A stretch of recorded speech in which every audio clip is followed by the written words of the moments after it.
1 billion के करीब खेसारी लाल यादव। नमस्कार दोस्तों, मैं धनंजय कुमार इसी के बारे में बात करने वाले हैं इस वीडियो में। तो वीडियो को लास्ट तक देखते रहें और जो लोग मेरे चैनल को अभी तक सब्सक्राइब नहीं किए हैं वो लोग कर लें, क्योंकि हमारे चैनल पर भोजपुरी का हर खबर सबसे पहले आता है।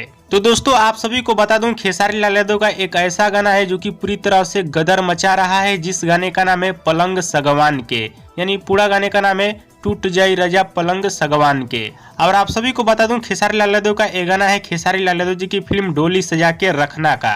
और खेसारी लाल यादव का ये गाना काफी हिट है और ये गाना हमेशा बजता रहता है और जब जब लगन आता है ये गाना और ज्यादा रफ्तार पकड़ लेता है। और आप सभी को बता दूं, पलंग सगवान के इस गाने को लिखे हैं सुमित सिंह चंद्रवंशी, गाने में संगीत दिए हैं छोटे बाबा और गाने को गाए हैं खेसारी लाल यादव और इंदु सोनाली। और फिल्म में गाने को सिलेक्ट किया है डायरेक्टर रजनीश मिश्रा, जो कि खतरनाक डायरेक्टर हैं और हमेशा कुछ नया और अलग तगड़ा गाना सिलेक्ट करते हैं रजनीश मिश्रा फिल्म में। तो चलिए बात कर लेते हैं खेसारी लाल यादव का गाना पलंग सगवान के। ये गाना अभी तक टोटल कितना व्यूज क्रॉस किया है यूट्यूब पे।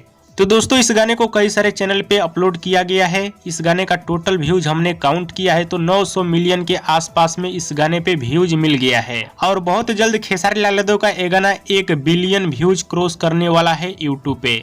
बस ये जो लगन आ रहा है इसी लगन में ये गाना 1 बिलियन व्यूज क्रॉस कर जाएगा और इसमें कोई दो राय नहीं है कि ये गाना 1 बिलियन व्यूज नहीं क्रॉस कर पाएगा। 100% कन्फर्म ये गाना 1 बिलियन व्यूज क्रॉस करेगा। और दोस्तों वीडियो पसंद आया तो ज्यादा लाइक करें, कमेंट करें, शेयर करें, सब्सक्राइब करें। धन्यवाद दोस्तों।